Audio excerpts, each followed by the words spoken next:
Hello students, welcome to SSD Educational Classes and I am your friend Kashish Mehra and today we are going to study about the important terms of related with share capital. तो आइए जानते हैं share capital होता क्या है। जहाँ पर हम बात करते हैं शेयर कैपिटल की, तो शेयर कैपिटल एक प्रकार से वो पैसा है जो बिजनेस में लगाया जा सकता है।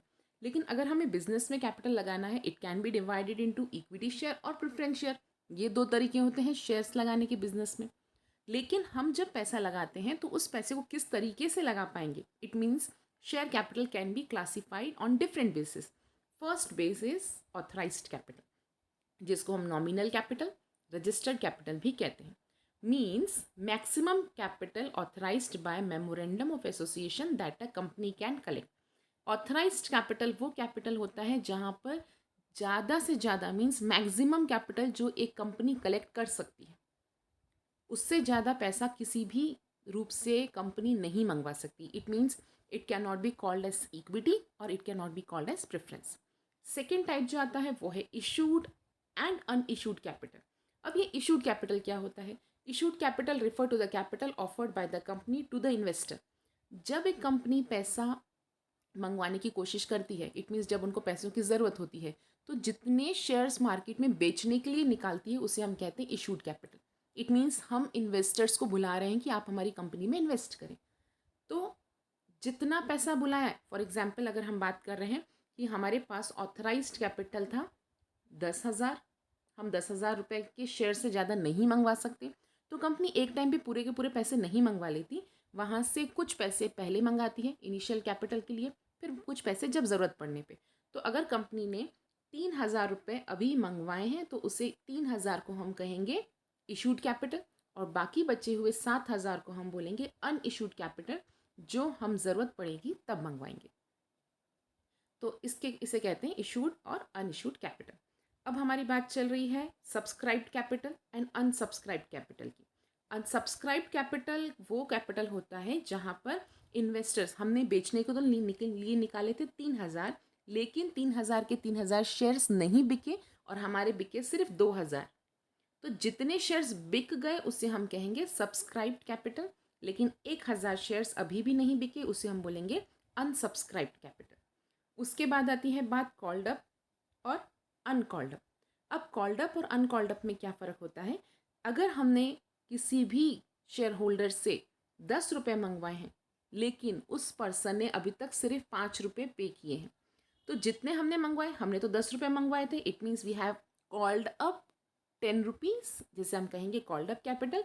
लेकिन सामने वाले पर्सन ने सिर्फ अभी तक 5 रुपये पे किए हैं, जिसे हम कहेंगे पेड अप। तो अब यहाँ पर बात चलती है कि बाई चांस अगर मैंने 10 रुपये नहीं मंगवाए होते, मैंने सिर्फ 5 रुपये, 10 में से सिर्फ 5 रुपये ही मंगवाए होते, तो ये होता मेरा कॉल्ड अप कैपिटल और 5 रुपये जो अभी भी बाकी है ये मेरा है अनकॉल्ड अप। तो जो हमने कॉल किया उसे हम कहेंगे कॉल्ड अप, जो अभी तक हमने कॉल नहीं किया है उसे हम बोलेंगे अनकॉल्ड, और जितना पे हो चुका है उसे हम कहते हैं पेड अप कैपिटल। सो ये रहेगा कॉल्ड अप और पेड अप के बारे में। उसके अलावा एक और टर्म होता है जिसे हम कहते हैं reserved capital. Capital which is called up only at the time of winding up. वो पैसा जो सिर्फ कंपनी के बंद करते समय बुलाया गया है उसे हम कहते हैं रिजर्व कैपिटल, ताकि अगर जब हमें एंडिंग समय पे पैसों की ज़रूरत पड़े तो हम उसे हम मंगवा के यूज़ कर सकें। फिर पेड अप मैंने ऑलरेडी बता दिया है, जितना लोगों ने पे कर दिया है उसे हम कहते हैं पेड अप। लेकिन बाय चांस मैंने मंगवाए हैं 10 रुपये, सामने वाले ने पे किए हैं सिर्फ 5 रुपये और 5 रुपये अभी भी पे नहीं किए हैं, जो अभी भी पे नहीं किए हैं उसे हम बोलेंगे कॉल्स इन अरियर, क्योंकि मैं ऑलरेडी मंगवा चुकी हूँ लेकिन मेरे शेयर होल्डर ने अभी भी पेड नहीं किए हैं। जब नहीं किए तो उसे हम बोलेंगे कॉल्स इन अरियर, मतलब वो पैसा जो मैंने मंगवाया लेकिन सामने वाले ने पे नहीं किया है। Then there are different methods of issuing the shares. ये तो सिर्फ एक मेथड रहा, ये तो तरीके हैं कि किस तरीके से हम शेयर्स मंगवाते हैं, लेकिन शेयर्स पेड करने के लिए शेयर्स इशू करते समय कई अलग अलग मेथड्स होते हैं, जहाँ पर सबसे पहला आता है हमारा पब्लिक इशू। अब ये पब्लिक इशू क्या होता है? Public issue means a share offer to the public by a company through prospectus. Prospectus आने वाले वीडियोस में मैं बनाने वाली हूँ, जहाँ पे मैं पूरी डिटेल में बताने वाली हूँ कि प्रोस्पेक्टस क्या होता है। जब एक कंपनी पब्लिक में शेयर्स बेचने के लिए निकालती है तो एक इनविटेशन शेयर करती है। अब उस इनविटेशन को हम बोल सकते हैं प्रोस्पेक्टस, उसमें सभी डिटेल्स रहती हैं। फिर हम बात करते हैं फिक्स्ड प्राइस इशू मेथड की। The price share is stated in the prospectus. एक प्रोस्पेक्टस में जहाँ प्राइस लिखा रहता है शेयर का, उसे हम बोलते हैं फिक्स्ड प्राइस इशू मेथड। लेकिन इसके अलावा अगर हम बिडिंग करके, बोली लगाकर अगर हम शेयर्स बेचते हैं तो उसे हम कहते हैं बुक बिल्डिंग मेथड। अगर एक कंपनी इनिशियल लेवल पे पहली बार जब शेयर्स बेचने के लिए निकालती है तो उसे हम कहते हैं IPO, that is initial public offer. लेकिन उस आईपीओ के बाद जब भी वो शेयर्स निकालेगी बेचने के लिए तो उसे हम कहेंगे फर्दर पब्लिक ऑफर। फिर उसके बाद आते हैं दो टाइप के शेयर्स, एक होता है राइट इशू, एक होता है बोनस इशू। जब मैं बात कर रही हूँ राइट इशू की, तो राइट इशू वो शेयर होते हैं जो ऑलरेडी एग्जिस्टिंग शेयर होल्डर को बेचे जाते हैं। लेकिन सबसे पहले एग्जिस्टिंग शेयर होल्डर को ऑफर दिया जाता है, अगर वो राज़ी है, उसको लगता है मुझे शेयर खरीदने हैं, तो वो राइट इशू शेयर इशूज़ कर सकता है। लेकिन अगर वो नहीं करना चाहता है तो ये शेयर चले जाते हैं पब्लिक में बिकने के लिए। दूसरा आता है बोनस शेयर। बोनस शेयर वो होते हैं जिसके लिए कोई भी पेमेंट नहीं करनी होती, ये कंपनी के एग्जिस्टिंग शेयर होल्डर को ही दिया जाता है एज अ बोनस। मतलब इसके लिए आपको कोई पेमेंट नहीं करनी है, लेकिन आपको डिविडेंड बराबर मिलता रहेगा। इसके अलावा आता है ESOS। ये होता है employ stock option scheme. Scheme wherein permanent, जो परमानेंट एम्प्लॉयज़ रहते हैं, डायरेक्टर रहते हैं, उनके लिए स्कीम रहती है। जो इक्विटी शेयर है उनको लो प्राइस में, जो मार्केट में प्राइस है, लो प्राइस में दिए जाते हैं। इसके बाद आता है आपका एक और ऑफर है, एक और मेथड है जिसका नाम है ESPS। अब ये ESPS क्या होता है? Employ stock purchase scheme. Company offer shares at a discounted price. यहाँ पे कंपनी अपने एग्जिस्टिंग शेयर होल्डर को डिस्काउंटेड प्राइस पे शेयर्स देती है, लेकिन जो पैसा है वो उसकी सैलरीज में से कट कर लेती है। फिर आता है SAR, stock appreciation right scheme. Scheme where the employees are given a right to receive the appreciation in value of specific numbers of share. मतलब आपको मैं अप्रिशिएट करूँ कि आपने बहुत अच्छा काम किया, इसके बदले में आपको कंपनीज के शेयर्स जो फ्यूचर डेट के से रिलेटेड है वो पे कर देती हूँ। Sweat equity shares are the issue to director. या तो डायरेक्टर या तो एम्प्लॉयज़ को पे किए जाते हैं डिस्काउंट पे, लेकिन कैश में नहीं, other than cash. Private placement वो होता है जहाँ पे कंपनी ऑफर करती है सिक्योरिटीज़ को, मतलब बेचने के लिए निकालती है, लेकिन मार्केट में नहीं, पब्लिक में नहीं, अपने ही कुछ लोगों को, लेकिन वो उनके लोग 200 से ज़्यादा नहीं होने चाहिए। ये होते हैं प्राइवेट प्लेसमेंट। फिर आती है बात प्रेफरेंशियल अलॉटमेंट की। जब बात कर रहे हैं प्रेफरेंशियल अलॉटमेंट की, तो प्रेफरेंशियल अलॉटमेंट क्या होता है?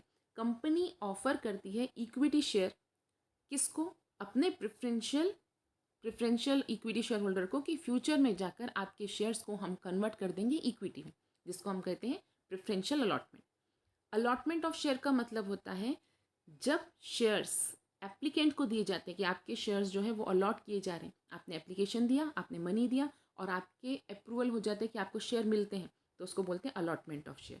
और जब एक बार शेयर अलॉट हो जाता है तो आपको मिलता है शेयर सर्टिफिकेट। अब ये शेयर सर्टिफिकेट क्या है? ये एक प्रकार का डॉक्यूमेंट है जहाँ पर ये एविडेंस रहता है कि हमने आपकी कंपनी के शेयर परचेज किए।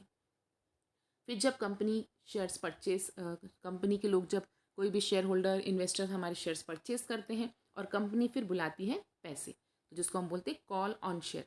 अब वो पैसे कैसे भी बुला सकती है? आपके एप्लीकेशन मनी पे, अलॉटमेंट मनी पे, फर्स्ट कॉल, सेकेंड कॉल। लेकिन बाय चांस अगर शेयर होल्डर वो शेयर पे करने के लिए काबिल नहीं रहता है तो उसके शेयर को कर दिया जाता है फोरफीट। फोरफीट का मतलब है कैंसिल कर देना। अब उसके बाद आता है सरेंडर ऑफ शेयर।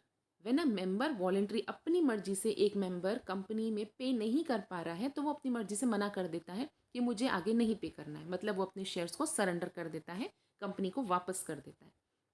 अगर एक मेंबर जो ऑलरेडी शेयर होल्डर है वो अपने शेयर किसी और के नाम पे ट्रांसफ़र करना चाहता है एज अ गिफ्ट, या फिर उसने बेचा होगा उसको, तो उसको बोलते हैं ट्रांसफ़र ऑफ शेयर।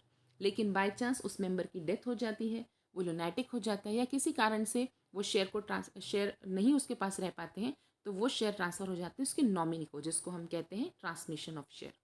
अब ये जो सारे टर्म्स मैंने बताए हैं वो है सारे शेयर्स कैपिटल से रिलेटेड, लेकिन इसके सारे डिटेल वीडियोस आपको मेरी प्लेलिस्ट SP क्लास 12 में मिल जाएंगे, तो आप चाहें तो उसको पूरे डिटेल्स में पढ़ सकते हैं। होप है स्टूडेंट्स आपको हमारा वीडियो पसंद आया होगा। अगर आपको हमारा वीडियो पसंद आया और इसे सही में समझ में आया है तो आप इसके डिटेल वीडियोज़ को भी समझ सकते हैं। तो तब तक till then bye and watch my all the videos. Thank you for watching the video.